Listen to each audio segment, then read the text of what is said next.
Sejam bem-vindos e bem-vindas.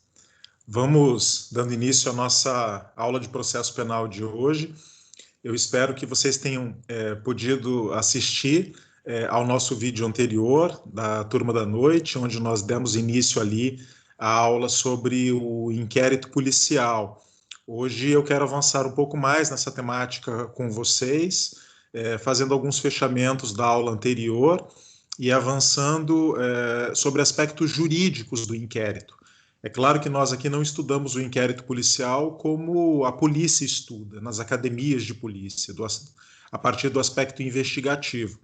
Na Faculdade de Direito, nós estudamos o inquérito policial juridicamente. Ou seja, hoje eu quero aqui avançar com vocês nesses aspectos jurídicos, de como se inicia um inquérito policial, como se desenvolve um inquérito policial e como ele termina. Tudo a partir do Código de Processo Penal, tudo a partir dos seus critérios jurídicos mais estritos. Então, eu acho que vocês já pegaram a dinâmica, né? Então, a gente sempre assiste o vídeo anterior e pode acompanhar, porque eu vou dar sequência nos vídeos sempre a partir daquele momento que nós paramos na aula anterior, tá? Então, eu vou começar aqui compartilhando com vocês a tela, né, que eu acabei preparando um roteiro, que é uma forma de vocês visualizarem melhor a disciplina, já que aqui nós não temos o recurso do quadro, né, que eu costumo, em sala de aula, fazer isso no quadro, mas aqui nós vamos transmitir para vocês. Só um minuto.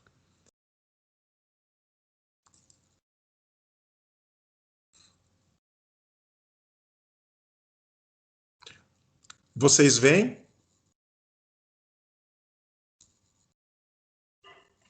Sim, professor. Ah, excelente. Sim, prof. Excelente. Bom, então, como eu dizia para vocês, na aula passada nós estávamos desenvolvendo alguns aspectos ligados à introdução do inquérito policial.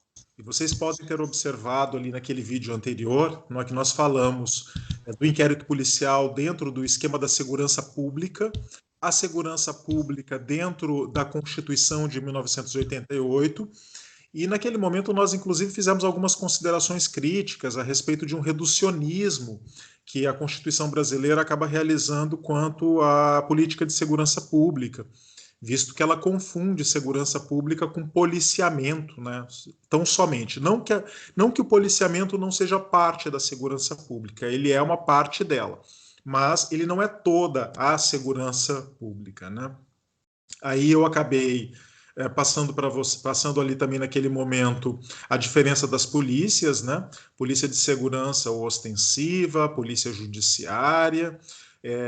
Passei em revista uma definição do inquérito policial, a sua natureza de procedimento, suas características, ou seja, são todos os aspectos que já estão tratados ali no vídeo anterior.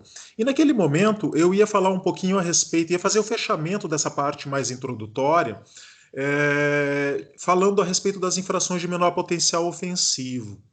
Nós sabemos que pela Lei 9.099 de 95, consideram-se infrações penais de menor potencial ofensivo as contravenções penais e os crimes é que a lei comine pena máxima não superior a 2 anos, cumulado ou não com multa. Vejam, nesses casos aqui, das infrações de menor potencial ofensivo, incluídas aí as contravenções penais, não se formula no Brasil mais o inquérito policial. Okay? O inquérito policial ele não deve ser aí realizado. O que se realiza é aquilo que nós chamamos de termo circunstanciado, né, que está lá no artigo 69 da Lei 9.099 de 95. A autoridade policial que tomar conhecimento da ocorrência lavrará termo circunstanciado e o encaminhará imediatamente ao juizado com o autor do fato e a vítima, providenciando-se as requisições dos exames periciais necessários. Vejam, é muito comum na linguagem popular nós falarmos do BO, do boletim de ocorrência. O boletim de ocorrência, ele não é uma figura de polícia judiciária, ele não é uma figura de inquérito policial. O BO, ele é apenas um documento administrativo interno da Polícia Militar. Então, a polícia militar, quando comparece a um local de crime ou é acionada por uma vítima, por exemplo, ela formula um BO, um boletim de ocorrências, que é esse documento administrativo para que você documente, para que você registre documentalmente um fato que você tomou conhecimento como policial militar. Mas ele não é uma figura do inquérito policial. Ele acaba constando do inquérito policial porque é aquele primeiro contato que o policial teve com a vítima, por exemplo, ou com o local do fato. O termo circunstanciado, ele surge no direito brasileiro muito parecido com uma espécie de boletim de ocorrência, mas ele não é o boletim de ocorrência. O que é o termo circunstanciado? Ele deveria ser um relato onde o policial, ao tomar contato com a vítima, ao tomar contato com testemunhas, ao tomar contato com as provas de uma infração de menor potencial ofensivo, ele faz um breve relatório de todos esses fatos, de todas essas pessoas envolvidas, tomando por escrito o compromisso do autor do fato de comparecer ao juizado para a audiência preliminar, onde, por exemplo, ele poderá aceitar uma oferta de transação penal por parte do Ministério Público. Não é? E não se faz um inquérito policial, exatamente porque nós estamos falando aqui dos crimes anões. Não é? Essa terminologia do crime anão, ela sempre foi utilizada para as contravenções penais. Talvez nós possamos aí estendê-la também para todas as infrações de menor potencial ofensivo. Ou seja, no crime anão, na infração de menor potencial ofensivo, nós, por economia processual, não faremos o inquérito policial. Nós faremos apenas o termo circunstanciado. Claro, se o crime é material, um crime material é um crime que deixa vestígios, que deixa uma materialidade delitiva. É necessário que seja realizado o exame pericial, para que você possa cientificamente determinar esse fato, determinar esses vestígios, né? Conhecer cientificamente os vestígios deixados pelo crime, o corpo de delito. Então será realizado. Mas nós não faremos todo aquele procedimento longo do inquérito policial. Tudo bem? Ok? Então, sobre infrações de menor potencial ofensivo, juridicamente o que importa é sabermos que, então, não teremos o inquérito, teremos o termo circunstanciado, que nós poderíamos chamar aí de um inquérito policial abreviado. Tá? O que me importa, então, é partir com vocês, a partir de agora, sobre o nascimento, a vida e a morte, digamos assim, de um inquérito policial. Ou seja, como o inquérito policial começa, como ele se desenvolve, como ele termina juridicamente em relação ao processo penal. Sobre a instauração do inquérito policial, como começa um inquérito policial, a primeira questão que eu preciso chamar a atenção é que nós temos que observar a natureza da ação penal do crime que nós estamos investigando. Um inquérito, para saber como se instaura um inquérito policial, a primeira pergunta que eu devo me fazer é essa: esse crime que eu vou investigar, ele é de ação penal pública incondicionada? Ele é de ação penal pública condicionada? Ou ele é de ação penal privada? E por quê? Porque cada um terá uma forma específica de instauração.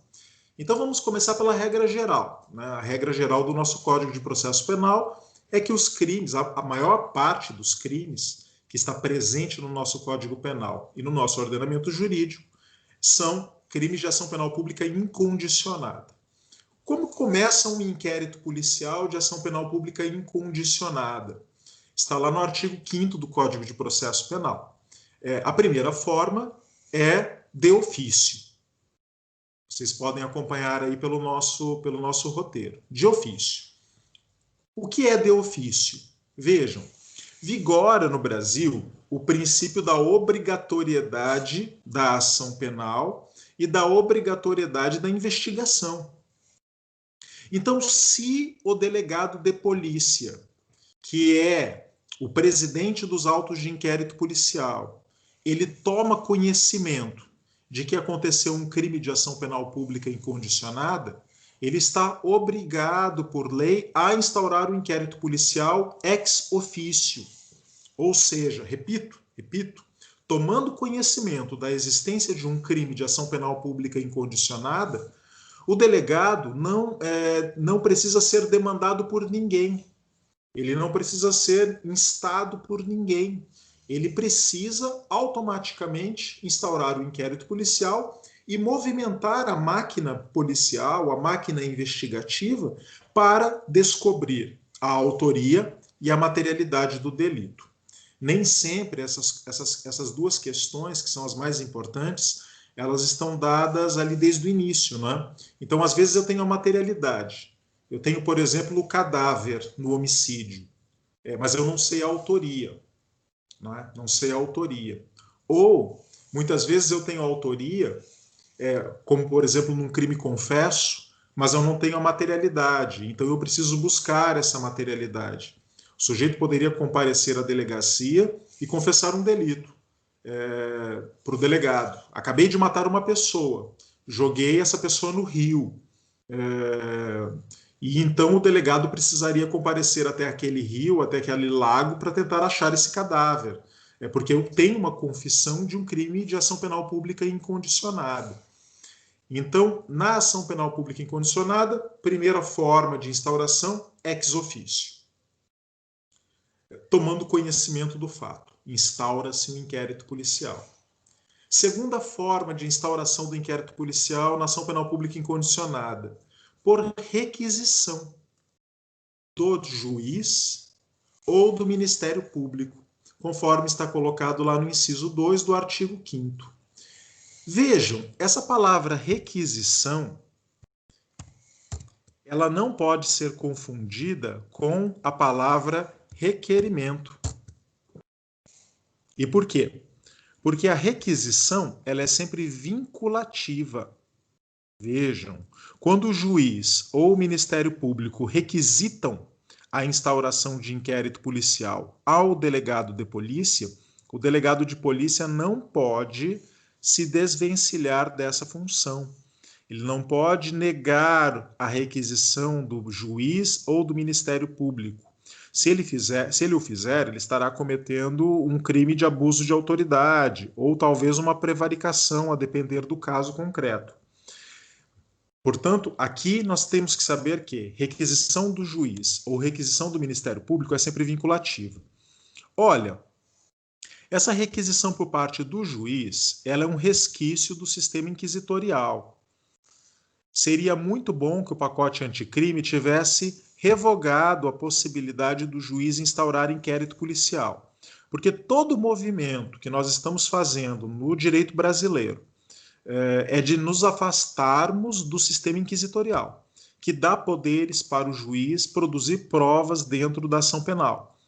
Então, seria muito bom que nós já tivéssemos revogado isso e apenas o Ministério Público ou o delegado de polícia tomassem aí essa iniciativa. Mas, infelizmente, não avançamos nesse ponto. Então, ainda existe essa possibilidade do juiz requisitar a instauração do inquérito policial. Mas fica aqui registrado, tá? É um resquício inquisitorial do Código. Diferente da requisição, é o requerimento. Não é? Requisitar é mandar, é ordenar. Requerer é pedir, é solicitar. Vejam, por requerimento do ofendido, da vítima, não é? E o requerimento, vejam, aqui é sempre importante fazer essa diferença do requerimento e da requisição. O requerimento é o pedido do ofendido. E eu dou em latim esse nome, delatio crimini simples. Né? Vocês vão ver porque é simples depois. Tá? Vamos deixar aqui. Aqui sempre gera confusão, porque a palavra delatio, ela sempre é muito vinculada àquele terceiro que delata, né? Mas em processo penal, não. Em processo penal, quem faz a delatio é sempre o ofendido. Tá? Delatio é a vítima. Então, na delatio crimini simples ou simplesmente requerimento, que está previsto no parágrafo 2º do 5º,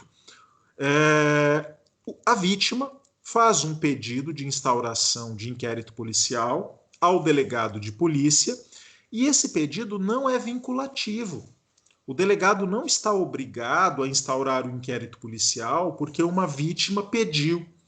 Ele pode analisar que essa história contada pela vítima foi fantasiosa, que ela não trouxe prova alguma, não tem nenhum início de prova para a instauração de um inquérito policial. E então o delegado, diante de uma história fantasiosa ou sem qualquer lastro probatório, ele talvez aí indeferisse a instauração desse inquérito policial.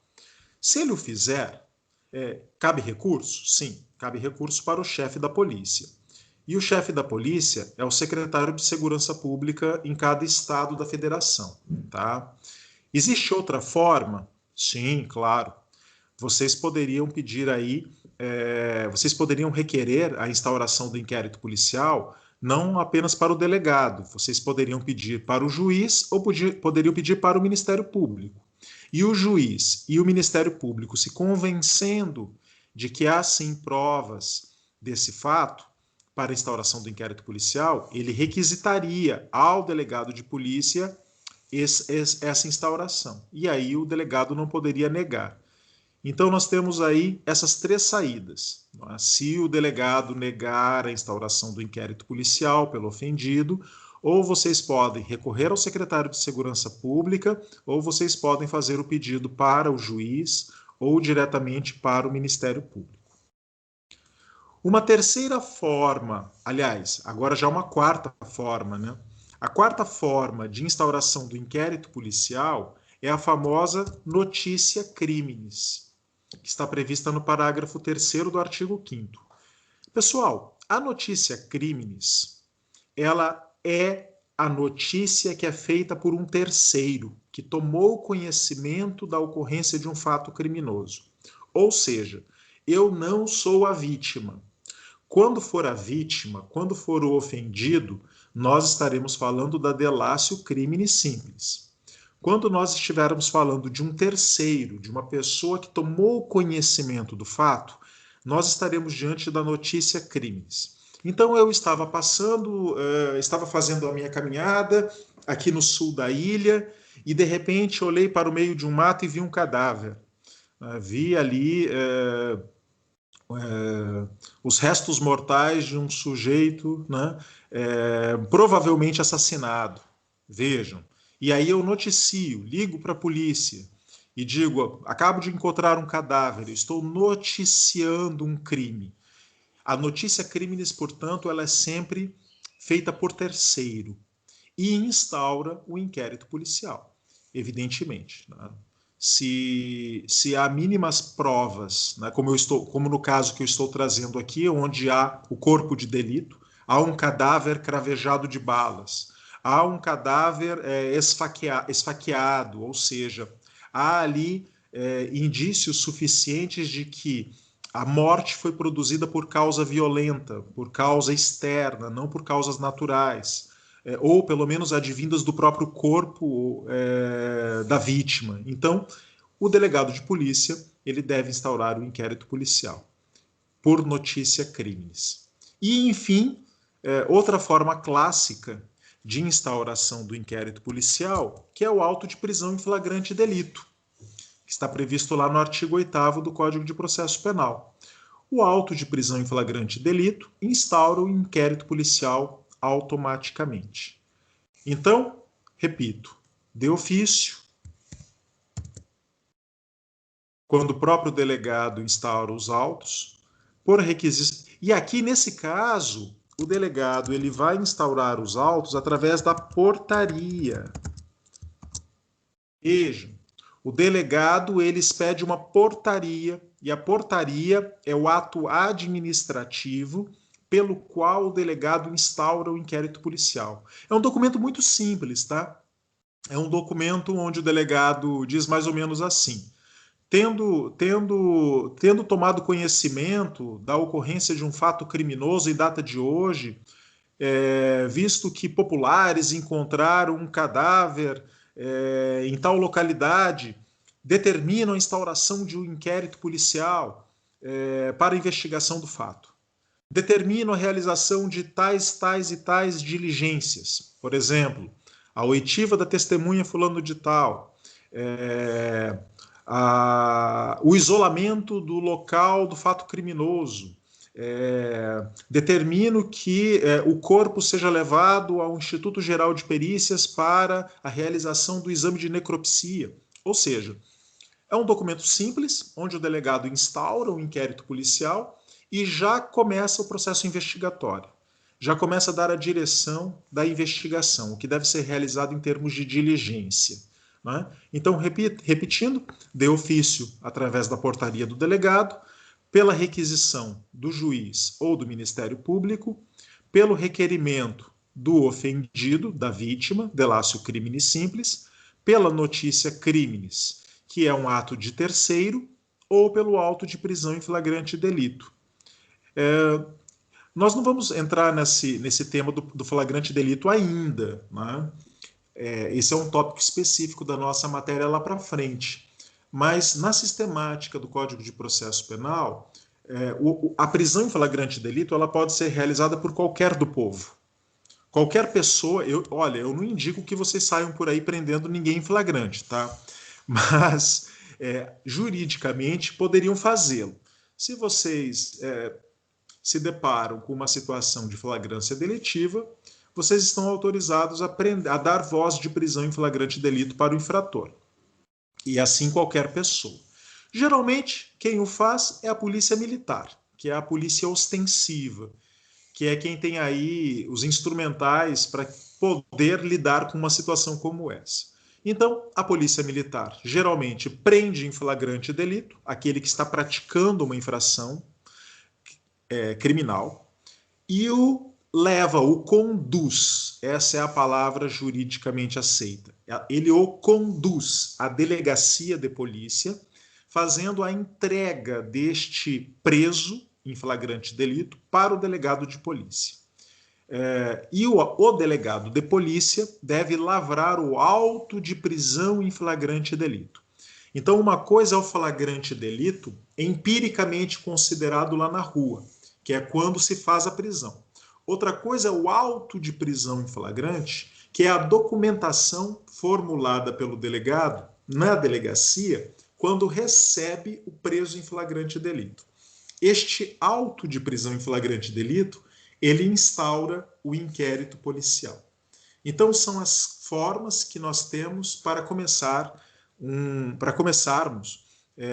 um inquérito policial na ação penal pública incondicionada. Se a ação penal for condicionada, então aqui eu tenho uma restrição bem forte, bem grande. Por quê? Primeiramente, porque nós sabemos que na ação penal pública condicionada, ela é condicionada porque ela depende de representação. Representação do ofendido ou de quem tem qualidade para representá-lo. É aqui que eu chamo delatio criminis postulatória. E por quê? Porque lá na ação penal pública incondicionada eu falava em simples. Porque basta comunicar. Então a delatio criminis simples, por parte do ofendido, é apenas uma comunicação da ocorrência do delito.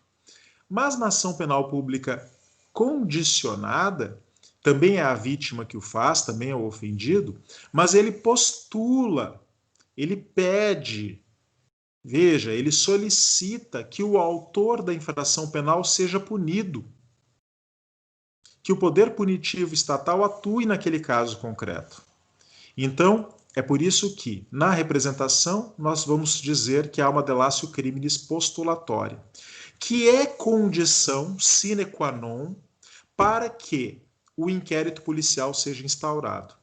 Ou seja, sem essa manifestação de vontade do ofendido ao delegado, ao juiz ou ao promotor, de que eu, vítima, quero ver o autor punido, o autor do fato punido, e ela pode ser feita por escrito, pode ser feita verbalmente, né, baixada naturalmente o termo nos autos, né, sem essa manifestação de vontade, o inquérito policial não deve ser instaurado. É claro que pode acontecer uma situação de a polícia prender, acabar, não digo prender, mas acabar flagrando, não é? Flagrando o autor do fato no momento da prática de um crime de ação penal pública condicionada. Nesse caso, o flagrante pode até ser realizado, mas o seu prosseguimento como inquérito policial ficará condicionado à representação da vítima, tá? Então, se nós temos lá na ação penal pública incondicionada muitas formas de instauração, aqui na ação penal pública condicionada, sem a representação, não haverá instauração do inquérito policial. E a mesma regra vai se aplicar à ação penal privada. Vejam, com muito mais razão, não é? Com muito mais razão. Porque aqui o Estado ele conferiu ao ofendido o poder de mover a ação penal. Então, o inquérito policial não será instaurado sem que haja requerimento do ofendido. Tá? Não existirá possibilidade. Sem que o ofendido peça expressamente ao delegado, ao juiz ou ao promotor a instauração do inquérito policial, não poderá haver essa instauração. Se houve a instauração de um inquérito policial a contragosto da vítima na ação penal privada ou na ação penal pública condicionada, cabe habeas corpus para trancar este inquérito policial. Porque ele é ilegal, porque ele é ilegítimo, porque ele está contra o ordenamento jurídico. Então, eu tenho aí duas conditio sine qua non, né, para a instauração deste inquérito policial. Bom, até recentemente, os crimes sexuais no Brasil, eles pertenciam a essa categoria da ação penal privada. Recentemente houve toda uma modificação no nosso ordenamento jurídico, e os crimes sexuais eles passaram à esfera, primeiro da ação penal pública condicionada e mais recentemente à esfera da ação penal pública incondicionada. Então hoje os crimes de ação penal privada no Brasil estão bem reduzidos.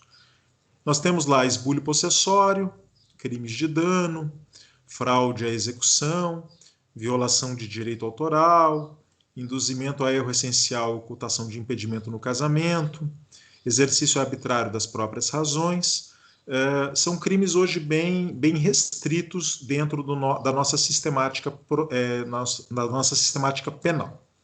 Perfeito? Essas são, portanto, as formas de instauração do inquérito policial. Como o inquérito policial começa juridicamente.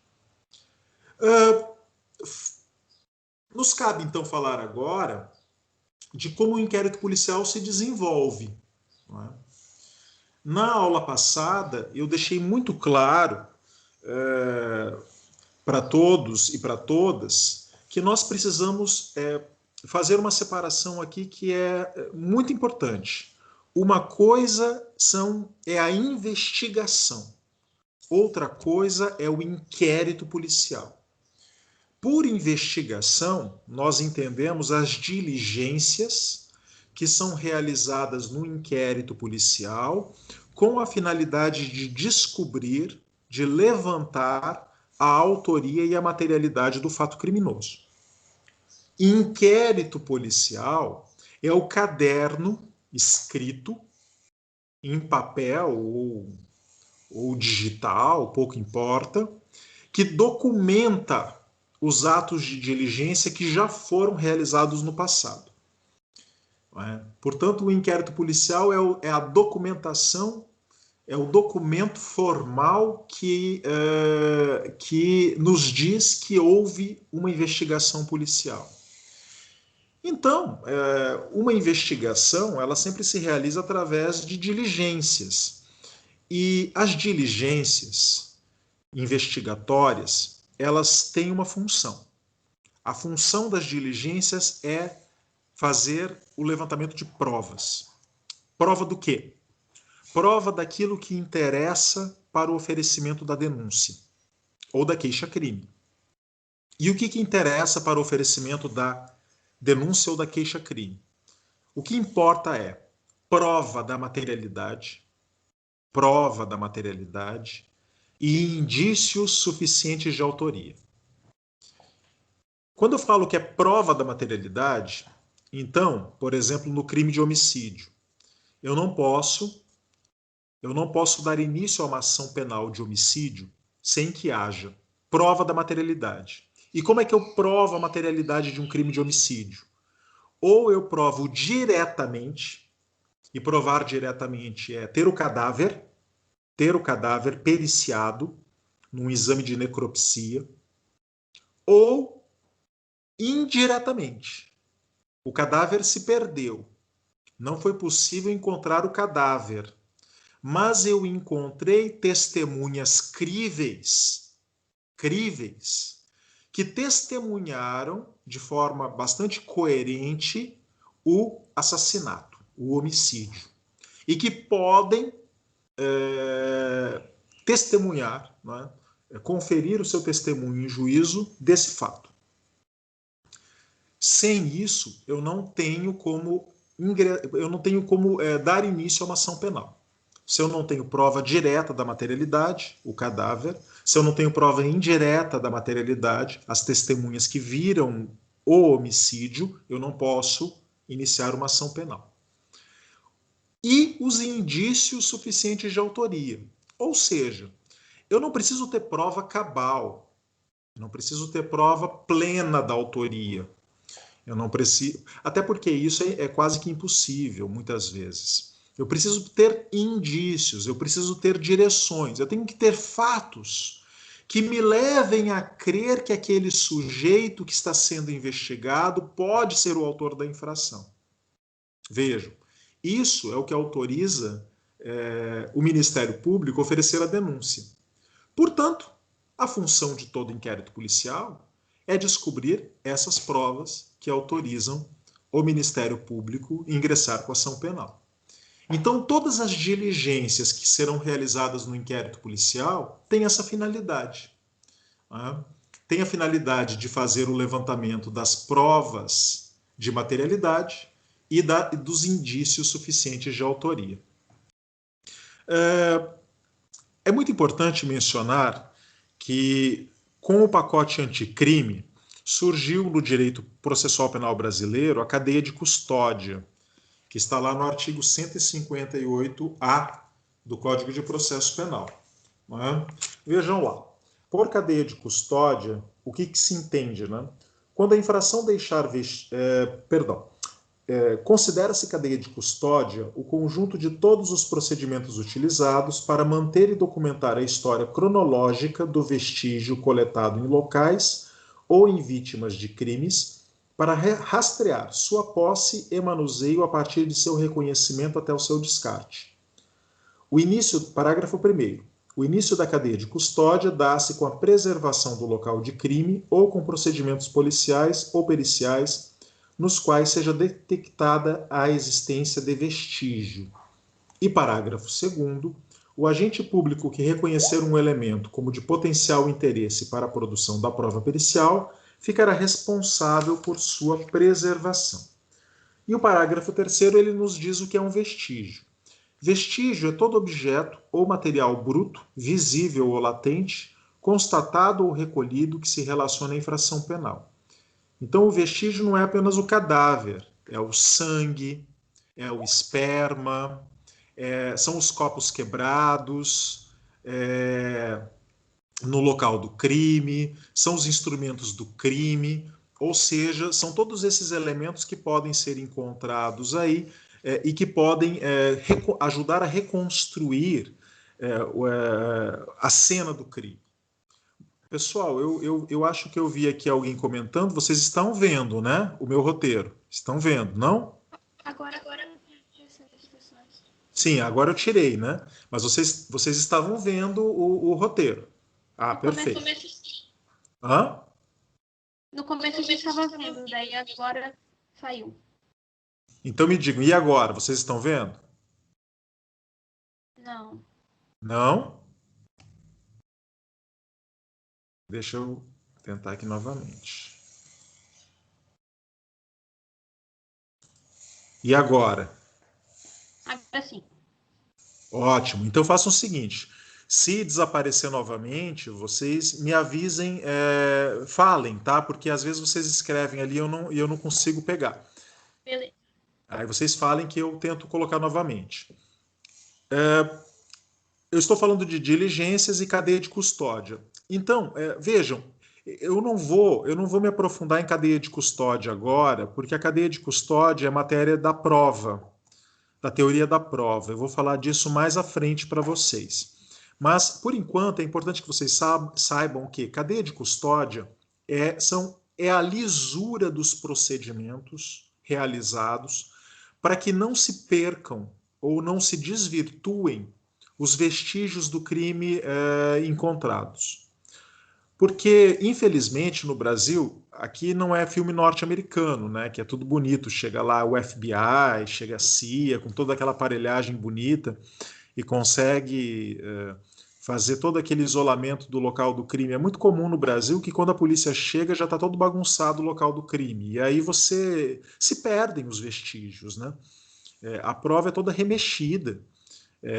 Qual é a garantia que você tem que aquela prova que chega na ação penal, ela foi preservada adequadamente desde o momento em que ela foi recolhida na cena do crime? Você tem pouca garantia disso. Então, a cadeia de custódia, ela foi criada no nosso Código de Processo Penal agora em 2019, com a finalidade de dar um caráter mais científico ao recolhimento dessas provas e garantir que ela vá à ação penal da maneira mais íntegra possível, tá? Então, eu estou falando aqui das diligências, perfeito? Eu tenho ali nos artigos 13A e 13B regras especiais para investigação de delitos graves. Vejam, no sequestro e no cárcere privado, na redução à condição análoga de escravo e no tráfico de pessoas, pode o Ministério Público ou o delegado fazer uma requisição direta para órgãos do poder público ou empresas privadas de dados e informações cadastrais da vítima ou do suspeito. Então, nós estamos dizendo, por requisição direta, que o MP ou o delegado podem pedir sem autorização judicial. Vejam, não há necessidade de autorização judicial, mas precisamos ter aqui esses delitos. Tá? Nesses delitos, o MP, o delegado, podem requisitar diretamente às empresas privadas ou aos órgãos do poder público dados e informações cadastrais da vítima ou do suspeito. Já no 13B, nós vamos falar que no tráfico de pessoas, nesse crime aqui, o Ministério Público ou o delegado, depois de uma autorização judicial, podem fazer uma requisição, aqui não vai ser direta, né?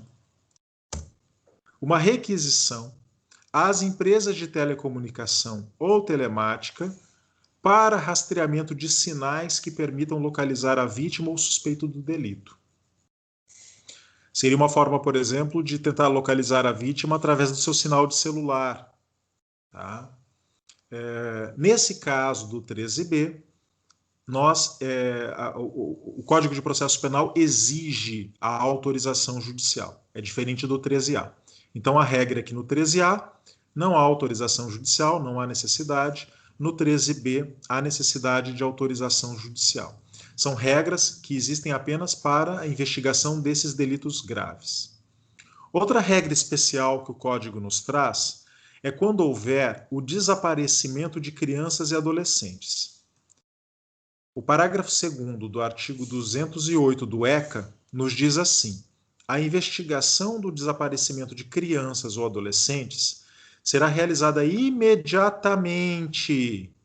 Gente, olha essa palavra, imediatamente, após a notificação aos órgãos competentes que deverão comunicar o fato aos portos, aeroportos, polícia rodoviária e companhias de transporte interestadual e internacional, fornecendo-lhe todos os dados necessários à identificação do desaparecido. E por quê? Era muito comum, até pouco tempo atrás, você chegar numa delegacia, sumiu uma criança, sumiu um adolescente, e a polícia dizia, você precisa esperar 24 horas. Outros falavam, precisa esperar 48 horas para fazer o boletim de ocorrência. E onde estava escrito essa história de 24 horas ou de 48 horas? Em lugar nenhum. Isso aí era puro senso comum. Não, a criança pode ter ido para casa de um amiguinho, pode estar lá escondida, tem que esperar ela voltar. Acontece que todos os estudos internacionais demonstram que, e é o óbvio, né? É o óbvio, que quanto mais cedo você começar a investigar o desaparecimento de uma criança ou de um adolescente, mais chances você tem de encontrá-lo. Ainda mais se nós estivermos diante, por exemplo, de um caso de tráfico de crianças, tráfico de mulheres, tráfico de pessoas. Quanto mais tempo você demorar, mais aumenta a chance daquela pessoa ser retirada, né, do território nacional, por exemplo, e você nunca mais encontrá-la. Então, para acabar com essa história das 24 horas, das 48 horas, que era puro preconceito, né, nós temos hoje aí o parágrafo 2º do artigo 208. Em caso de desaparecimento de criança e adolescente, busca deve começar imediatamente. Ok? Prazos. Inquérito policial não pode ficar ad eternum na polícia. Prazo do inquérito policial está previsto lá no seu artigo 10.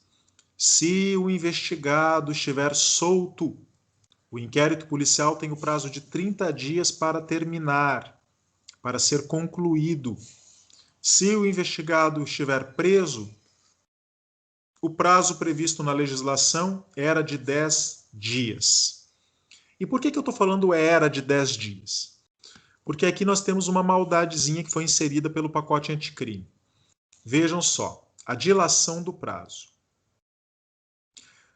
Pela sistemática anterior, até dezembro do ano passado, se o investigado estivesse solto, vejam, o código, lá no parágrafo 3º do artigo 10, só dizia o seguinte: o juiz poderá demarcar um prazo para que esse inquérito policial termine.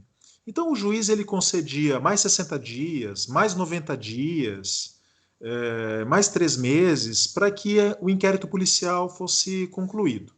Mas aqui, no caso do investigado solto. Por quê?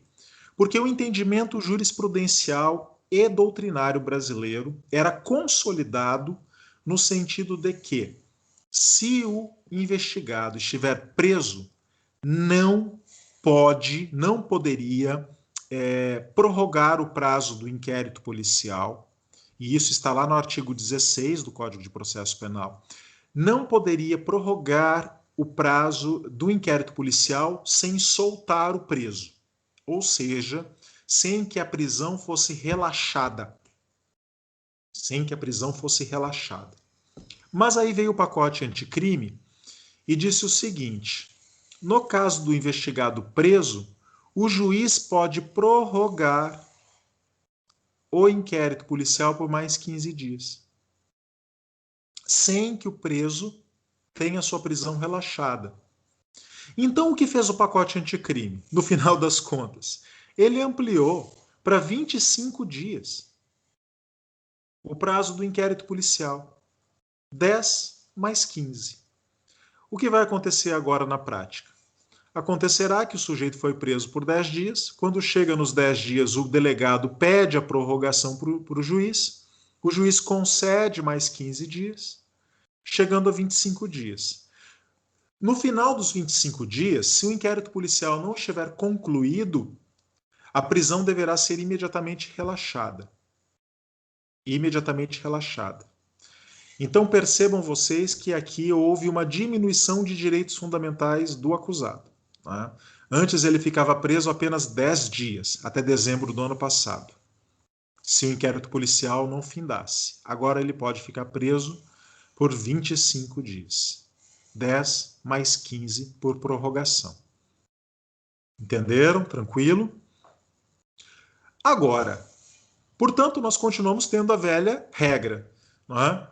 Por excesso de prazo, se houver excesso de prazo no inquérito policial, é um constrangimento ilegal, cabe habeas corpus, está lá previsto no artigo 648.2 do CPP. Mas o prazo foi ampliado, de 10 para 25 dias ao final das contas.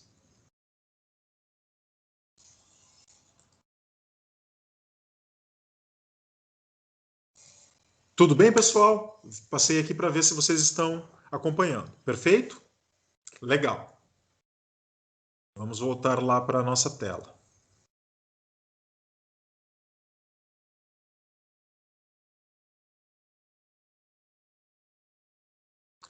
Vocês veem? Tranquilo? Sim, tudo certo. Ótimo, excelente. Depois de realizadas as diligências do inquérito policial, o delegado precisa fazer ao final do inquérito, ele precisa formular aquilo que nós chamamos de relatório. O relatório do inquérito está previsto lá no artigo 10, parágrafo 1, primeiro do CPP. O relatório é um resumo dos fatos dentro do inquérito policial. E só. Pode o delegado no relatório representar pela prisão preventiva ou temporária do indiciado. Por que eu falo que ele é um resumo dos fatos e só? Pessoal, relatório não é sentença. Relatório não é parecer. Eu vejo muitas vezes alguns relatórios onde o delegado ele emite uma opinião de mérito dele, pessoal, a respeito do fato criminoso, do fato investigado. E isso não é cabível no relatório. Um relatório, ele é uma peça asséptica. E quando eu falo de uma peça asséptica, eu estou querendo dizer que relatório apenas relata. Ou seja, no dia tal, tomamos conhecimento do fato criminoso e instauramos o inquérito policial. Foram ouvidas as testemunhas A, B, C e D, que relataram A, B, C e D. Foram recolhidas as provas materiais X, Y e Z. Foi realizado exame pericial sobre tais provas. As provas estão coletadas no caderno de inquérito policial, as folhas tais. Entrego os autos de inquérito policial ao Ministério Público para que possa dar os encaminhamentos necessários. Vejam o que eu quero dizer.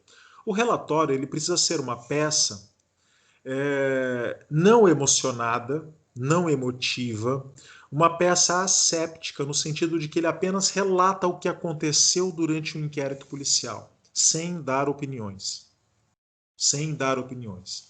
Eu vejo, às vezes, alguns relatórios que dizem o fato foi monstruoso, um crime bárbaro.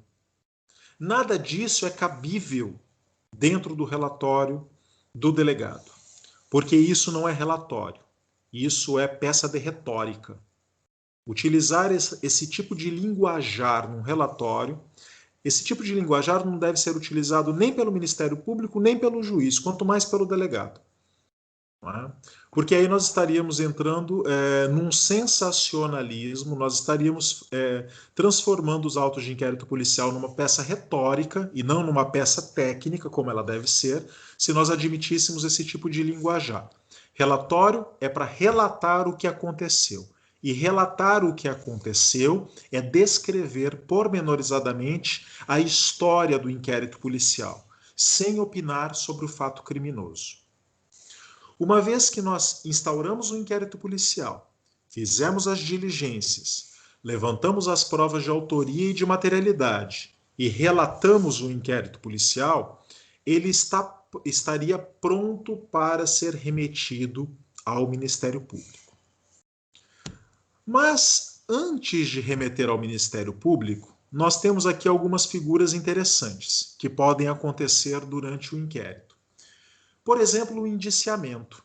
Não é? O que é o indiciamento? A palavra já diz. Indiciar significa, vejam, nós temos aqui a palavra indício, né? Vejam, a palavra indício. O indiciamento é o ato jurídico pelo qual o delegado declara que recaem indícios de autoria sobre o investigado. Então, lá no início do inquérito policial, eu sou apenas um suspeito. Lá no início do inquérito policial, eu sou apenas um investigado. Mas ao final do inquérito policial, depois do ato de indiciamento, eu passo a ser um indiciado. Então, o indiciamento é o ato pelo qual o delegado considera recair indícios de autoria sobre o investigado. Gente, indícios não são provas, mas circunstâncias conhecidas que, relacionando-se com o fato, autorizam por dedução concluir sobre a sua existência. Portanto, indício não é prova, é apenas uma direção, é apenas um começo de prova. Por outro lado, então, o indiciamento é o ato de comunicação do delegado ao investigado que formaliza que sobre ele recaem os indícios de autoria e de materialidade. Ou seja, é um direito também do investigado tomar conhecimento de que ele foi investigado no inquérito policial. E poder contratar um advogado, poder tomar os seus próprios encaminhamentos quanto a isso. Então, é ao mesmo tempo um ato de comunicação do delegado para o investigado e um direito do investigado, para que o investigado saiba que ele foi investigado, que ele figurou nessa condição e que ele pode tomar medidas jurídicas em face desse inquérito policial. O indiciamento pode ser direto ou indireto. Direto, quando se dá formalmente na presença do investigado. Então, o investigado é chamado na delegacia para ser interrogado e, ao final do interrogatório, ele é indiciado pelo delegado. Ou indireto, quando o investigado está em local incerto e não sabido, ou seja, quando ele não toma conhecimento do ato. Ele é indiciado nos autos, mas não toma conhecimento disso. O indiciamento tem que ser fundamentado. Essa é uma imposição que está lá no parágrafo 6º do artigo 2º da Lei 12.830 de 2013. O delegado precisa dizer fundamentadamente por que está indiciando aquele suspeito. Gente, o indiciamento não é vinculativo para nada. Quando os autos chegarem para o Ministério Público, o MP poderá considerar que aquele indiciado não tem nada a ver com fato criminoso. Como poderá pedir o arquivamento dos autos de inquérito policial, embora o sujeito tenha sido indiciado, ou vice-versa. Ou poderá o MP achar que o verdadeiro autor do fato criminoso é um terceiro, que não foi indiciado, e que aquele indiciado não tem nada a ver, mas que nós precisamos denunciar aquele que não foi indiciado. Então percebam, o indiciamento é um ato administrativo que se opera na delegacia, mas ele não é vinculativo do MP. Ele não é vinculativo do juiz, ele não é vinculativo de nenhuma situação jurídica específica para o investigado. É apenas um ato de comunicação do delegado em relação ao investigado. Não vincula nada na ação penal. Outra questão interessante que pode surgir é a questão da incomunicabilidade do preso no inquérito policial. E essa é uma questão muito interessante. Vejam, o Código de Processo Penal prevê, ainda hoje, a decretação de incomunicabilidade do preso, se houver necessidade da investigação, pelo prazo de 3 dias, por despacho fundamentado do juiz e que não se aplicaria ao advogado. Está lá no artigo 21, em seu parágrafo único do Código. Porém, isso não é mais aplicado no direito brasileiro. Nunca mais foi aplicado, porque foi entendido que não se coadunava com o artigo 5º da Constituição. Inclusive, se vocês visualizarem, o parágrafo 3º, inciso 4º do 136 da Constituição, ele nos inseriu uma questão interessante. Ele disse que não haveria mais a incomunicabilidade nem no estado de defesa. Se ele está proibido até no estado de defesa, que é um estado de exceção, por que ele seria aplicado no estado de direito, no estado de normalidade? Então, nós consideramos que a incomunicabilidade ela foi revogada tacitamente no CPP. Aliás, ela não foi recepcionada pela Constituição de 1988, que proibiu a incomunicabilidade, que ao proibir a incomunicabilidade no estado de defesa, acabou proibindo reflexamente também no estado de direito, ou seja, nos momentos de normalidade. Então, embora vocês encontrem essa previsão no código, ela não está mais sendo aplicada em nossas delegacias. Trancamento do inquérito. O que é o trancamento? Gente, pela natureza inquisitorial do inquérito policial, há ampla liberdade de investigação. Mas a sua instauração, sem qualquer fundamento probatório, enseja trancamento por meio de habeas corpus dirigido ao juiz por falta de justa causa. Imaginem vocês que o inquérito policial esteja investigando um fato atípico. Senhor delegado, qual é o fato que está sendo investigado? Nós estamos aqui investigando uma dívida civil. Mas dívida civil não é fato criminoso, então não pode instaurar inquérito policial para isso. Nós estamos investigando um fato criminoso sem autoria certa.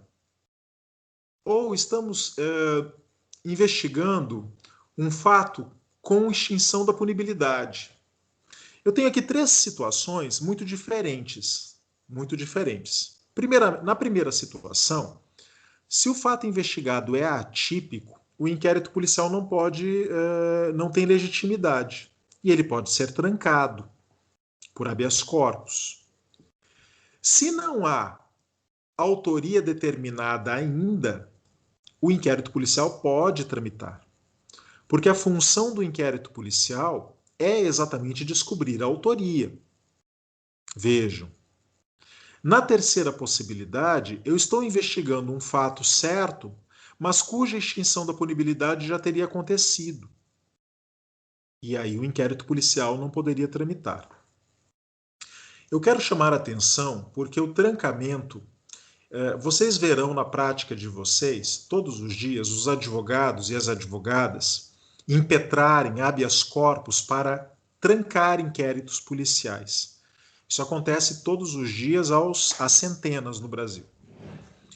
Mas a função do inquérito policial é exatamente investigar prova de materialidade e indício de autoria.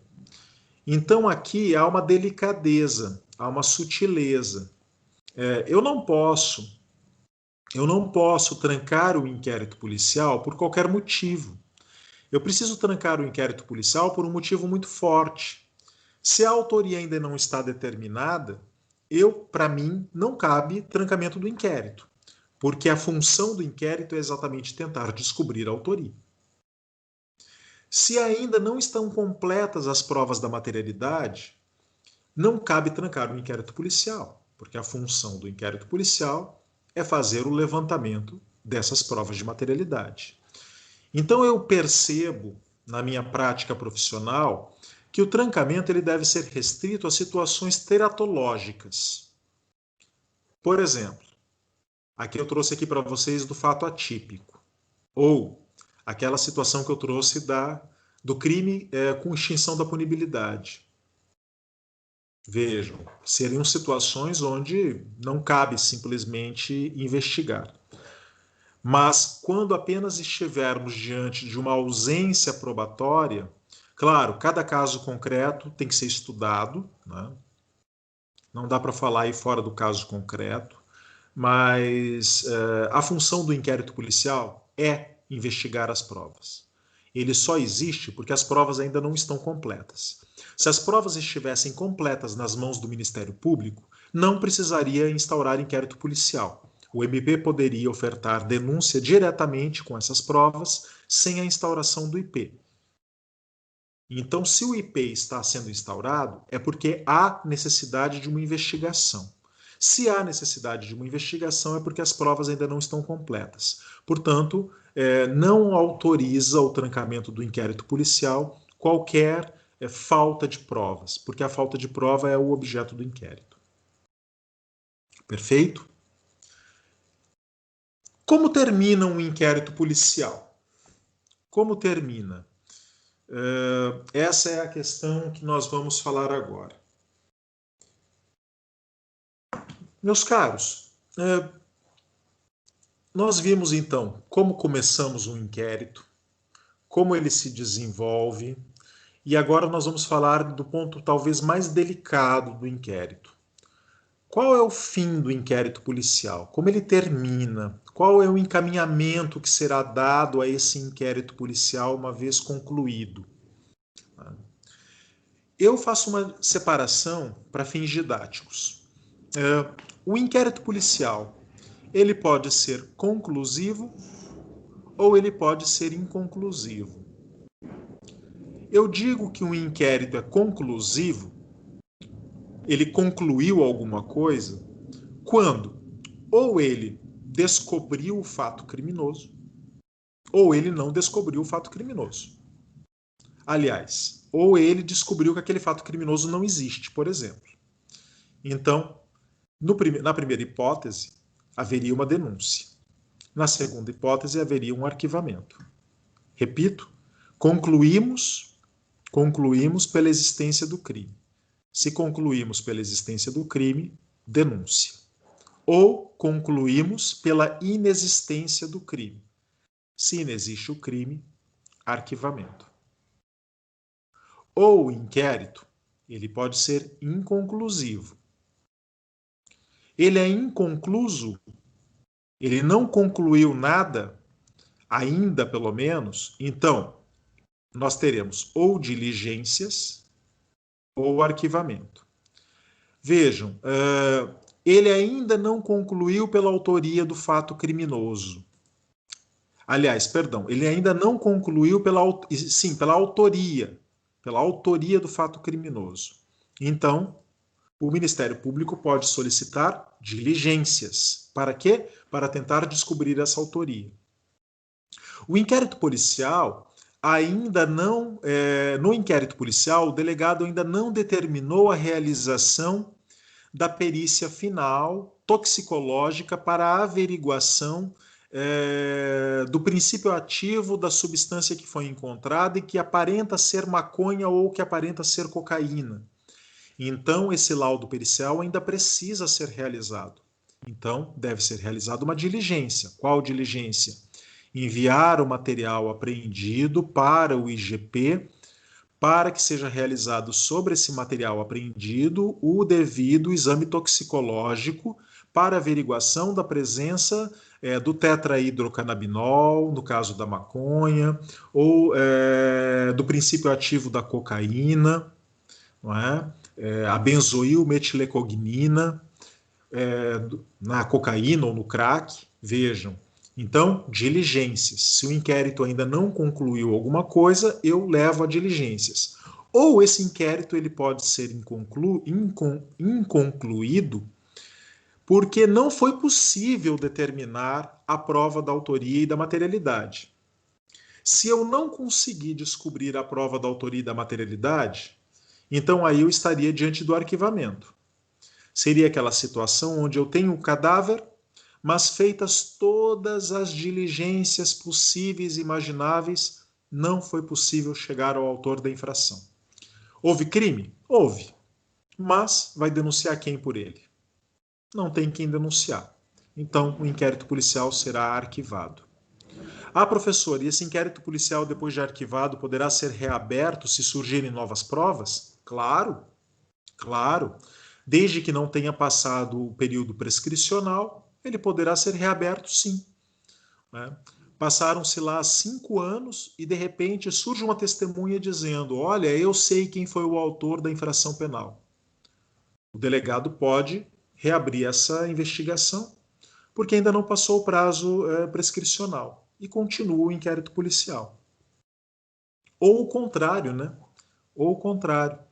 Aconteceria, por exemplo, de um sujeito ter confessado o delito, réu confesso, confessou um crime de homicídio, mas o cadáver nunca foi encontrado, materialidade direta. Ou, aliás, né? Além do cadáver não ser encontrado, não foram encontradas testemunhas que pudessem falar a respeito do presenciamento do fato criminoso. Então eu não tenho nem materialidade direta, nem tenho materialidade indireta. Nesse caso, embora eu tenha uma confissão, eu não tenho a prova do fato e eu não posso denunciar esse sujeito. E então também aí haverá arquivamento do auto de inquérito policial. Então, inquérito conclusivo e inquérito inconclusivo. Estamos tentando aqui encaminhar o término do IP. Bom, chegando os autos ao Ministério Público, gente, vejam, pela sistemática anterior a 2019, anterior ao pacote anticrime, o delegado relatava os autos de inquérito policial e mandava esses autos de inquérito policial para o juiz. E o juiz determinava a remessa para o MP. Agora, pela nova sistemática, não tem mais razão para ser assim. Pode o delegado de polícia mandar os autos de inquérito policial direto para o MP. O Ministério Público, recebendo esses autos de inquérito policial, ele deve analisar o caso. Por quê? Porque o inquérito policial é um instrumento para ele. É um instrumento para o oferecimento da denúncia. Então, cabe ao MP dizer o que vai ser realizado com esse inquérito. A primeira questão: pode, por exemplo, o Ministério Público, promotor ou procurador da República, entender que aquele crime que foi investigado nos autos de inquérito policial, que ele deveria ter tramitado perante a Polícia Federal, por exemplo, porque ele é da competência da Justiça Federal. Nesse caso, se o MP visualizar uma incompetência de juízo ou de foro, ele deve determinar, então, que aqueles autos de inquérito policial sejam remetidos ao promotor ou ao procurador da República, que tem competência para atuar perante o juízo competente. Vamos dar um exemplo aqui. A Polícia Civil de Santa Catarina investigou um crime de contrabando.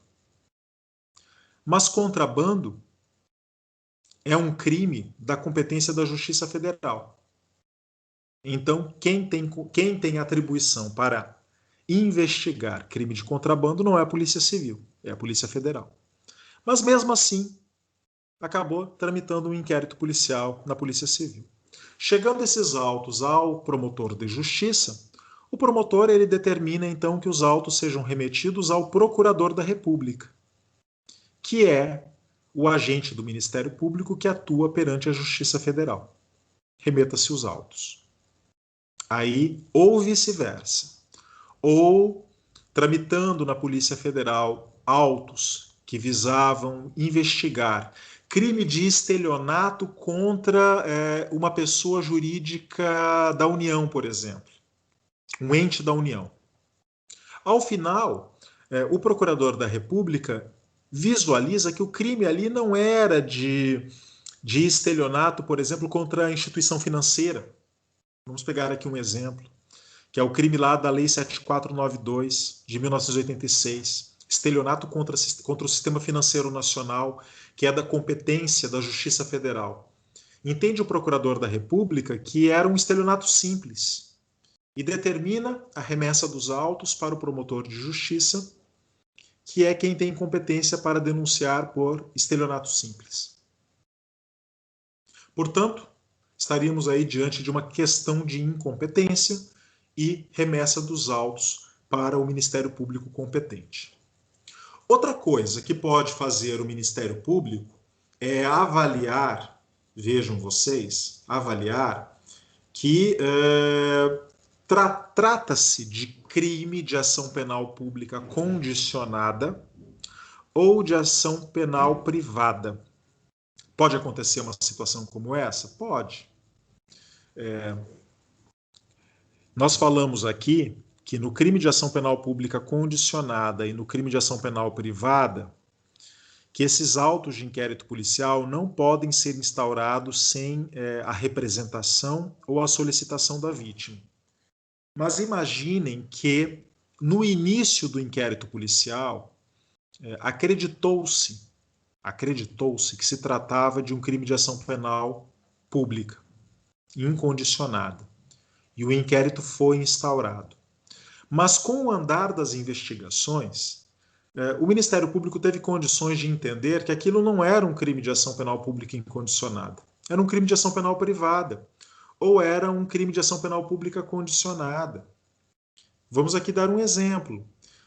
Acreditou-se no início que se tratava de lesões corporais graves.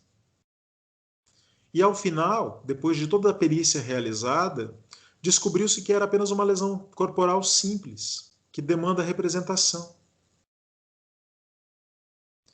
Então, enquanto não houver a manifestação do ofendido, da vítima, de que deseja representar, então a ação penal não poderá ser instaurada. Mais gravosa é a situação da ação penal privada, porque se o Ministério Público concluiu que aquele crime é de ação penal privada, então ele não tem competência para ofertar denúncia. É o ofendido ou seu representante legal que deve ofertar a queixa-crime, que é a peça que inicia a ação penal privada. Então, aqueles autos deverão aguardar a vítima para que ela, dentro da sua discricionariedade, tome a decisão de, no prazo de 6 meses, instaurar a ação penal privada ou simplesmente deixar decair o direito de queixa, de queixa no caso. Tudo bem?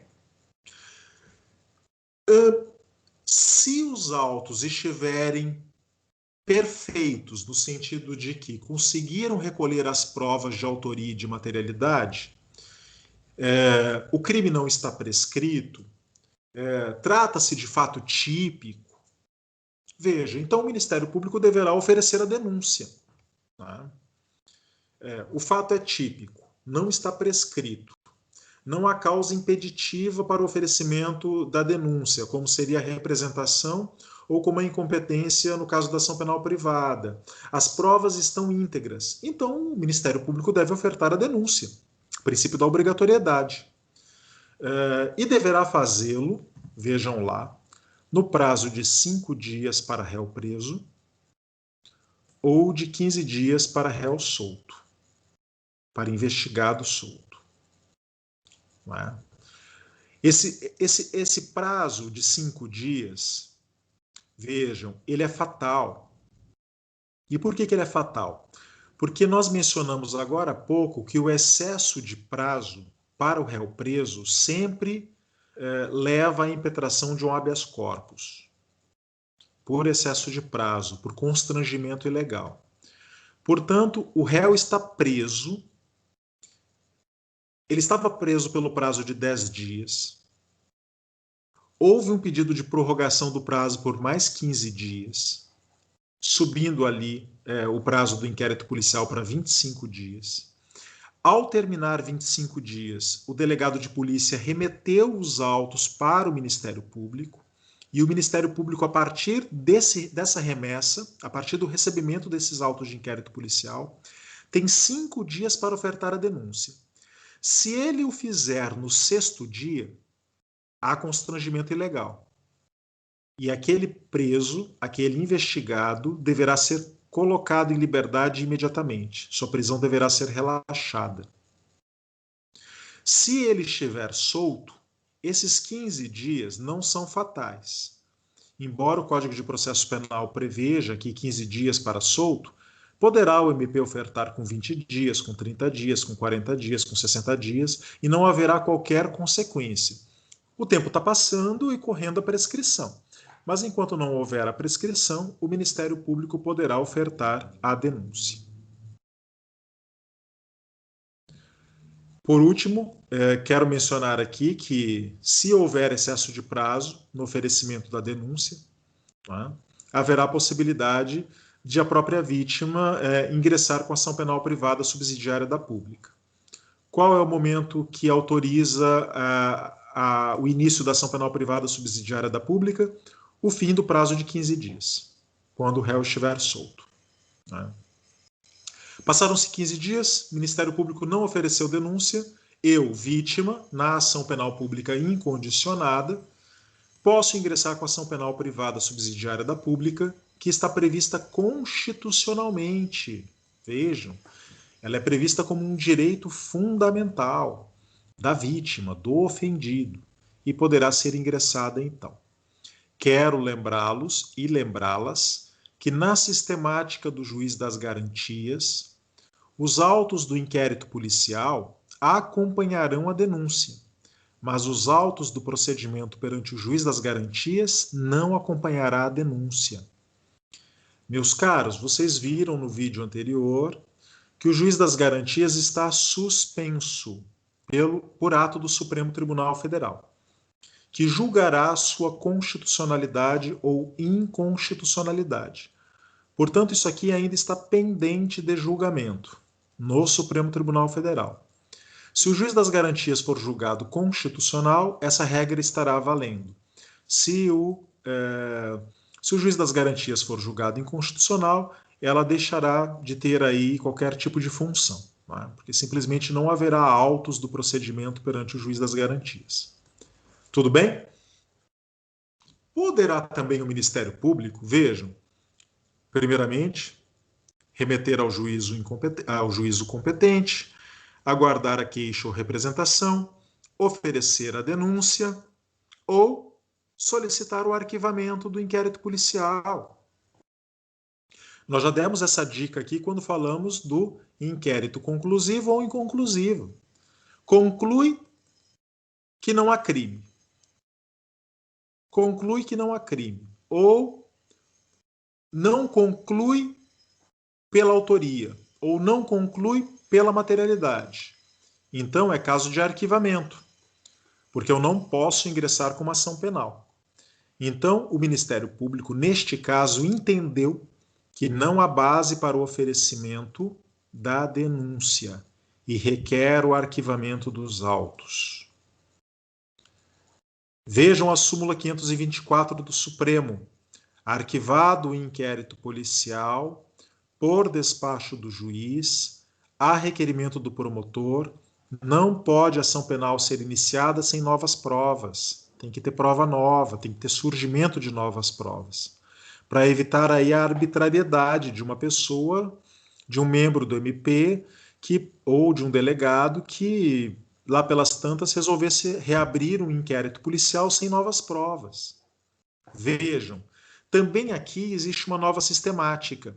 Essa súmula 524 do Supremo, claro, ela é anterior a dezembro de 2019. Então, quem determinava o arquivamento do inquérito policial era o juiz, por despacho do juiz. Na sistemática pós-pacote anticrime, quem determinará o arquivamento do inquérito policial não será mais o juiz, mas o próprio promotor de justiça. Essa é uma nova regra que está colocada lá no artigo 28A do Código de Processo Penal. E por quê? Porque nós estamos tentando afastar cada vez mais o juiz das provas do processo, para tentar encontrar um juiz que se adapte a um processo acusatório. Nós sabemos que, para diferenciar o processo acusatório do processo inquisitório, nós temos que separar o juiz da prova dos autos. Quanto mais distante da prova, mais o juiz será um juiz acusatório. Quanto mais próximo da prova dos autos, mais ele será um juiz inquisitório. Então, essa é uma tentativa aí de blindar o juiz com a produção probatória. Importante dizer que, pelo princípio da indisponibilidade, o delegado não pode determinar arquivamento de autos de inquérito policial. O delegado, ele relata e remete os autos de inquérito policial para o Ministério Público. E o Ministério Público, na nova sistemática, é que determinará o arquivamento dos autos de inquérito policial, conforme previsão que está lá no artigo 17 do CPP e no 28A do Código de Processo Penal. Essa é a pergunta: quem pode arquivar os autos? Então, nós temos duas sistemáticas. Eu estou falando nessas duas sistemáticas por causa dessa pendência que nós temos com o Supremo Tribunal Federal. O ministro Luiz Fux suspendeu o juiz das garantias na medida cautelar incidente lá na ADI, na ação direta de inconstitucionalidade. Então, nós não sabemos o que vai prevalecer. Na sistemática antes do pacote anticrime, quem arquivava os autos de inquérito policial era o juiz. Na sistemática depois do pacote anticrime, quem arquiva os autos de inquérito policial é o promotor de justiça. Qual vai prevalecer?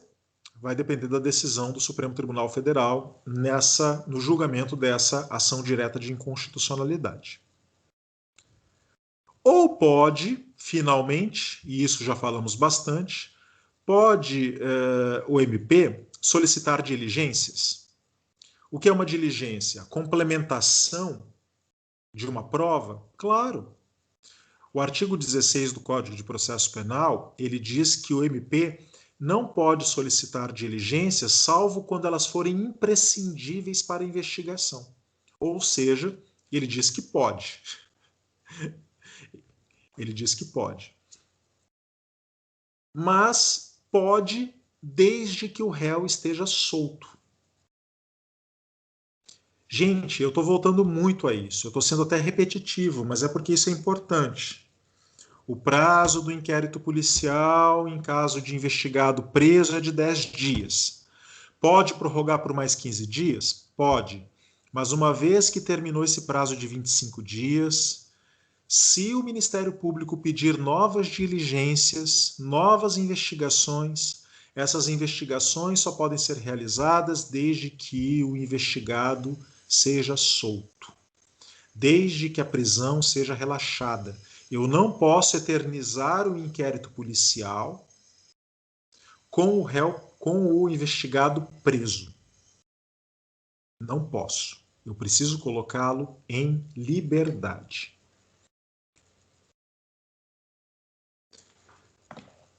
Tudo bem até aqui, pessoal? Alguma pergunta? Algum questionamento? Eu acho que no chat. É que como eu estou aqui com a página fechada, eu não estou acompanhando. Vejamos.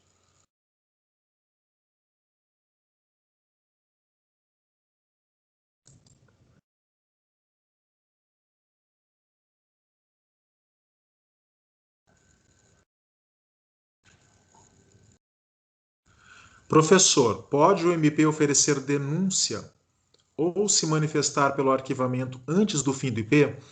Veja, essa pergunta ela é cheia de nuances. Por quê? Porque quando termina um inquérito policial?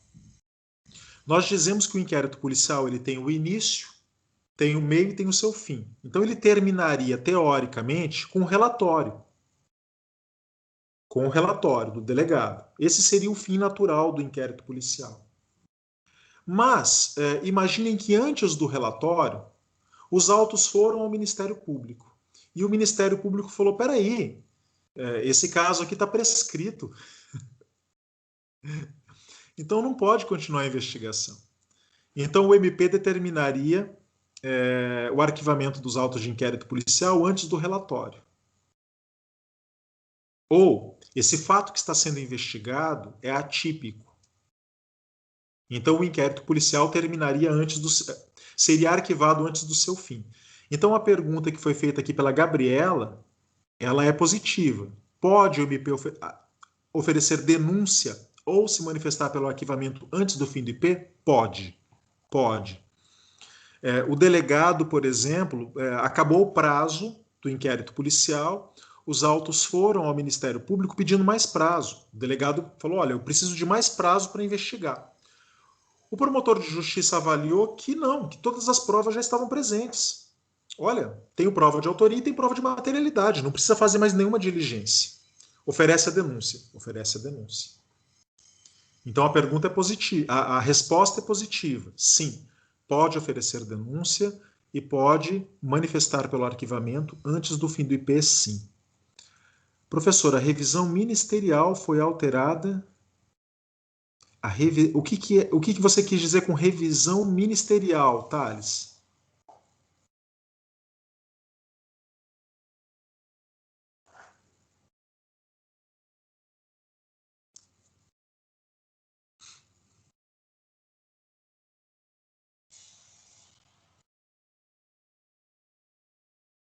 Ah, tá. Perfeito.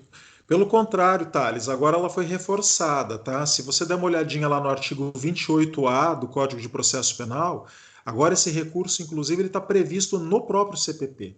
Nós sabemos que antes ele estava previsto na lei do Ministério Público, né? Nós recorríamos à lei do Ministério Público para poder fundamentar o recurso administrativo. Agora não. Agora você fundamenta o recurso administrativo no próprio artigo 28A do Código de Processo Penal. Então houve um reforço aí. Por quê? Porque nessa nova sistemática, como era a sistemática anterior? Na sistemática anterior, imaginem vocês que o promotor de justiça pedisse o arquivamento dos autos de inquérito policial. Mas a decisão era do juiz. Era do juiz de direito. Aí o juiz não concordava com o promotor de justiça. O que fazia o juiz? Pela sistemática do 28 anterior. Ele mandava os autos de inquérito policial para o procurador de justiça, para que o procurador de justiça fizesse uma segunda avaliação do caso. Se o procurador concordasse com o promotor, mandava arquivar, decisão definitiva, ou nomeava um outro promotor para atuar no caso, para verificar. Pela atual sistemática, é o próprio promotor de justiça que determina o arquivamento. Mas, uma vez determinando o arquivamento, nós teremos ali o recurso administrativo. Deixa eu abrir aqui para fazer a leitura para vocês. Vejam lá. Ordenado o arquivamento do inquérito policial ou de quaisquer elementos informativos da mesma natureza, o órgão do MP comunicará à vítima, o investigado e a autoridade policial e encaminhará os autos para a instância de revisão ministerial, para fins de homologação na forma da lei. É como se houvesse aqui agora um recurso ex officio administrativo. Então, ex officio sobe o arquivamento para que uma revisão administrativa no interior do MP possa afirmar se aquilo se mantém ou não se mantém. Então, vejam vocês aí que houve um reforço, né? Houve um reforço. Claro, nós não poderíamos fazer aquela alteração e deixar totalmente sem controle. O promotor de justiça lá no interior diz: arquive-se. Não tem controle nenhum? Tem controle.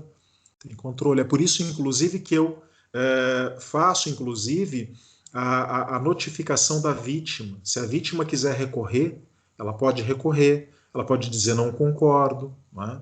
E, portanto, aí nós teríamos múltiplas possibilidades, né? É claro que a vítima ela vai poder recorrer ela diz não concordo com esse arquivamento. E a instância administrativa do Ministério Público, ela vai avaliar se é o caso de oferecer denúncia ou não, né? Vejam, voltaram a ver o roteiro? Enxergam o roteiro? Sim. Ótimo. Respondidas aquelas perguntas que foram feitas no chat, então, eu gostaria de mencionar para vocês uma circunstância que é muito confundida, principalmente a respeito do advogado e do inquérito policial. A lei, o estatuto da OAB, o estatuto da advocacia da OAB, que é a lei 8.906 de 94, ela é uma lei federal. Ela é uma lei federal. E quando nós falamos em direitos do advogado, dá a impressão de que seriam direitos do profissional advogado. Pessoal, isso não é verdadeiro. Os direitos que estão previstos no artigo 7º da Lei 8.906 de 94, eles são muito mais direitos do investigado, do réu e do cliente do advogado do que do advogado em si. Por exemplo,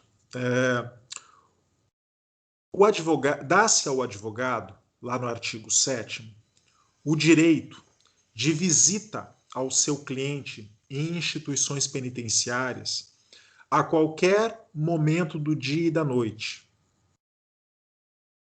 Eu não preciso pedir autorização de ninguém para ir visitar um cliente meu durante a noite na penitenciária, embora isso seja incomum. Vejam, isso é um direito que está previsto lá no artigo 7º da Lei 8.906 para o advogado. Isso não é um favor para o advogado. Isso não é um favor para o advogado. Isso é um direito do preso. É um direito do preso. É um direito, inclusive, para... Essa previsão ela está ali para ampliar o rol de direitos do preso. Então, nós não podemos fazer uma leitura simplista de que seriam favores ao advogado. Não, são favores ao réu, são favores ao investigado. Favores não, são direitos do preso, são direitos do investigado, são direitos de um réu em ação penal. Percebo. Então, eu gostaria que vocês fizessem uma leitura bem atenta dos direitos básicos previstos no artigo 7º da Lei 8.906 de 94, porque lá estão colocados diversos direitos do advogado perante o inquérito policial e que, no fundo, são direitos do investigado perante o inquérito policial. Eu gostaria de mencionar um deles aqui.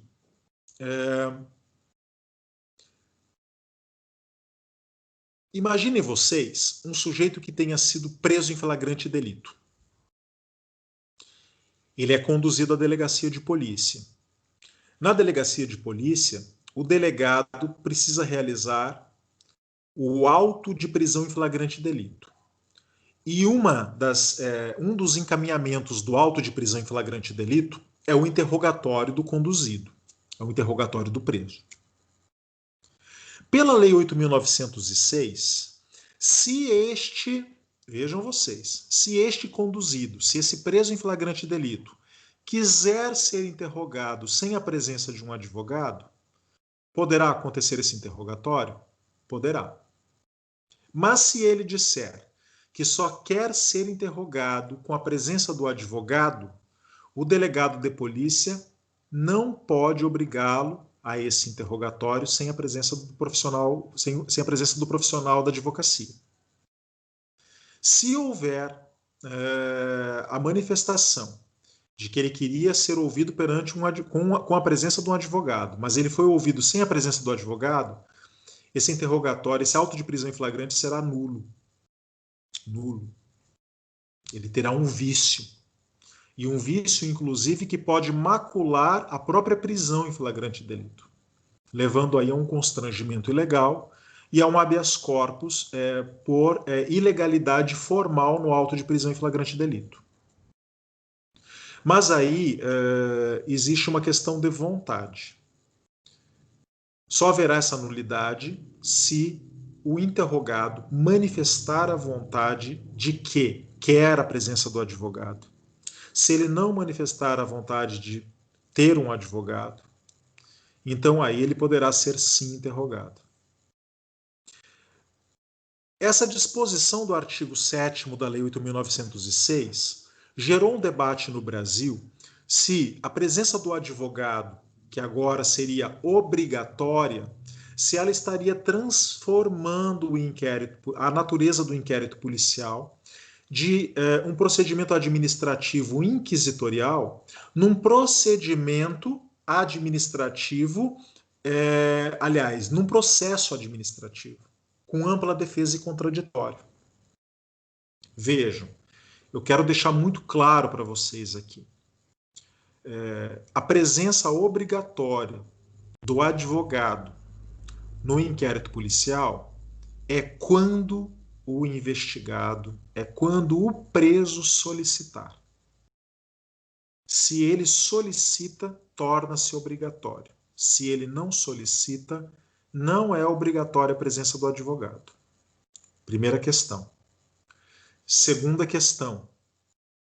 Mesmo sendo obrigatória a presença do advogado nos atos realizados pelo interrogado, pelo investigado, pelo preso, esses atos não se configuram em atos de defesa e contraditório.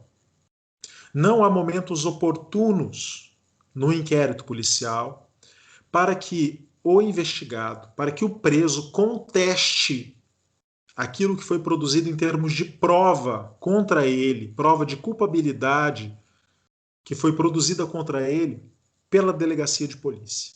Não há esses momentos. Portanto, não confundam. O advogado no inquérito policial, ele é uma espécie de fiscal da Constituição. Ele é uma espécie de fiscal dos direitos e garantias fundamentais. Para que não haja abuso, para que não haja arbitrariedade, para que não haja violação das regras de direito processual penal ou das regras de direito constitucional. Mas a presença do advogado no inquérito não o transforma num processo, no sentido de que haveria contraditório e ampla defesa. O contraditório e ampla defesa estão ausentes do inquérito policial. Aí vocês poderiam me dizer, isso é bom ou ruim?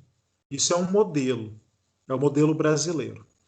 Existem situações, como na Itália, onde há algum contraditório e alguma ampla defesa no inquérito policial.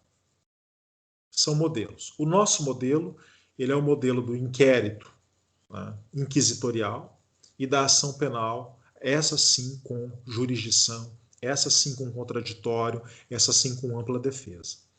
Façam uma leitura do artigo 7º, é muito importante que vocês tomem conhecimento dos direitos que estão ali previstos, e que são direitos do advogado, mas que, na verdade, são direitos não outorgados ao advogado, mas ao investigado. Quero chamar a atenção também da súmula vinculante número 14 do Supremo Tribunal Federal. Vejam lá, é direito do defensor, no interesse do seu representado, ter acesso amplo aos elementos de prova que, já documentados em procedimento investigatório, realizado por órgão com competência de polícia judiciária, digam respeito ao exercício do direito de defesa. Essa é uma questão que eu trabalhei no vídeo anterior, na aula anterior, que é o artigo 20 do Código de Processo Penal. O artigo 20 do Código de Processo Penal, ele nos diz sobre a sigilosidade da investigação. E naquele vídeo vocês puderam observar que eu fiz uma diferença. Sigilosa é a investigação. O inquérito policial não é sigiloso. Inquérito é o caderno escrito que documenta os atos de investigação já realizados. Se eu tornasse públicos os atos diligenciais, os atos de investigação, eu tornaria impossível qualquer investigação.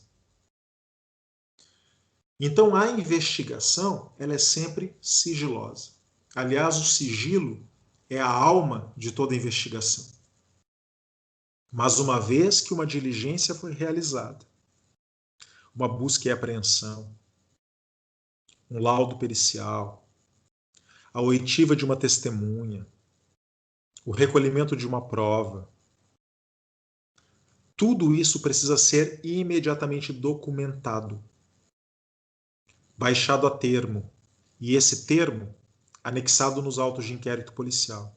A partir daí, o investigado, o indiciado e o seu advogado têm amplo acesso a esses elementos escritos.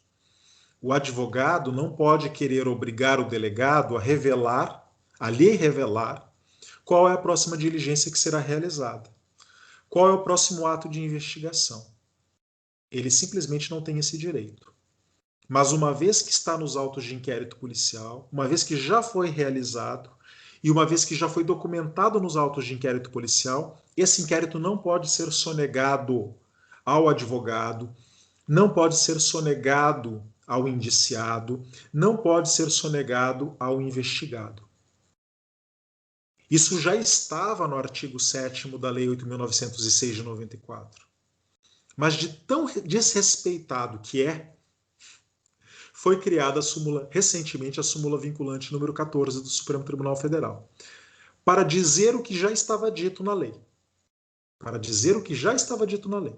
Ou seja, sim, o investigado e o seu advogado têm o direito de acessar os autos de inquérito policial. E esses autos de inquérito policial não podem ser sonegados aí a essas figuras. Eu mesmo, como advogado criminal, foram várias as vezes que compareci à delegacia de polícia para ver um auto de inquérito policial e tive esse direito sonegado. O delegado dizia, não vou, você não tem direito de ver, não vou entregar. E aí nós ingressarmos, inclusive, com ações de abuso de autoridade contra delegados por sonegação de autos de inquérito policial, embora esse direito há muito tempo estivesse previsto na lei. Agora, com a súmula vinculante número 14, quero acreditar que fique bastante esclarecido que esse direito é um direito que está há muito tempo previsto no nosso ordenamento jurídico. Pessoal, com isso eu dou por finda a nossa aula de inquérito policial de hoje. Eu gostaria de saber se vocês querem fazer mais alguma pergunta, mais alguma dúvida.